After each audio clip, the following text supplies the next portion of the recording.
బంగారాన్ని విడిపించి ఆ రోజు ఆన్లైన్ రేటుకే మేము కొంటాం. Sharma gold company. Hi sir. Hi hello ఎలా ఉన్నారు? బాగున్నాను.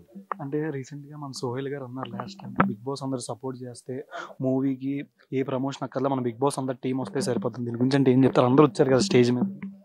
డెఫినెట్గా ప్రోగ్రామ్ చాలా బాగా జరిగింది కదా, మంచిగా రీచ్ అవుద్ది. అండ్ చాలా మంది కంటెస్టెంట్స్ ఉన్నారు, ప్రతి ఒక్కరికి పేజెస్ ఉన్నాయి, వాళ్ళకి యూట్యూబ్ ఛానల్స్ ఉన్నాయి. సో డెఫినెట్గా ఒకరికొకరు హెల్ప్ చేసుకున్నారంటే బాగా ప్రమోట్ అవుద్ది మూవీ. అండ్ కంటెంట్ బాగుంటే డెఫినెట్గా పెద్ద హిట్ అవుద్ది. మిమ్మల్ని ఇప్పటిదాకా చూడడం లుక్లో చూస్తున్నాం సార్ ఇప్పుడు రీసెంట్గా. అంటే ఏంటి కన్నప్ప మూవీ ఎట్లా ఉండబోతుంది అంటారు? కన్నప్ప చాలా బాగుంటుంది. నాది జస్ట్ క్యారెక్టర్లో చిన్న క్యారెక్టర్ది. దానికి తర్వాత నెక్స్ట్ చేసే మూవీ వచ్చేసి మెయిన్ మూవీ అనమాట. సో దానికి రెడీ అవుతున్నాం, ఇంకా స్క్రిప్ట్ ఒక జరుగుతుంది లేదు. అంటే ఎరికెట్ అంతా చూస్తుంటే సరికి కన్నప్పకి అనుకుంటాం కదా సార్. ప్రభాస్ గారు, విష్ణు మంచు గారు అందరు ఉన్నారు కదా. మూవీ గురించి ఏం చెప్తారు? కన్నప్ప మూవీ డెఫినెట్గా వచ్చి డిఫరెంట్.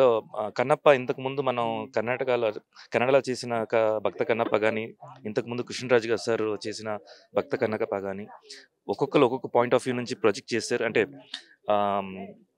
దాన్ని ప్రొజెక్ట్ చేశారు విత్ డిఫరెంట్. అంటే లవ్ ఒకటి, ఇంకోటి వచ్చేసి ఇది. బట్ కోర్ ఏంటంటే భక్తుడు అనేది మెయిన్. బట్ ఇక్కడ వచ్చేసి ఒక డిఫరెంట్ పాయింట్ ఆఫ్. కానీ నేను చెప్పకూడదు ఇవన్నీ, ఎందుకంటే ప్రాపర్ నేను ఫ్లోలో చెప్పేస్తున్నాను. యాక్చువల్గా ప్రాపర్ వాళ్ళది అఫీషియల్ అనౌన్స్మెంట్ ప్రాపర్గా వస్తే విష్ణువే ప్రాపర్గా ఎక్స్ప్లెయిన్ చేస్తారు. అంటే ప్రభాస్ గారు ఎట్లా ఉండబోతుంది అంటారు మూవీ? డెఫినెట్గా చాలా బాగుంటుంది. అంటే మూవీ సినిమాటోగ్రాఫర్ని ఎవరినో అదర్ కంట్రీస్ వాళ్ళని తీసుకున్నట్టు, తెలుగు వాళ్ళు ఎవరు లేరు సినిమాటోగ్రాఫర్ కూడా. మూవీకి ఫారిన్ కంట్రీస్లో ఎక్కువ షూట్ చేస్తున్నట్టు ఉంది, స్టోరీలు కూడా అయ్యే వస్తుంది. అందరూ మంచి టెక్నీషియన్స్ని సెలెక్ట్ చేసుకున్నారు. సో అది తీసుకున్నారని చెప్పడానికంటే కూడా అందరూ టీం అంతా చాలా మంచి టీం ఉంది.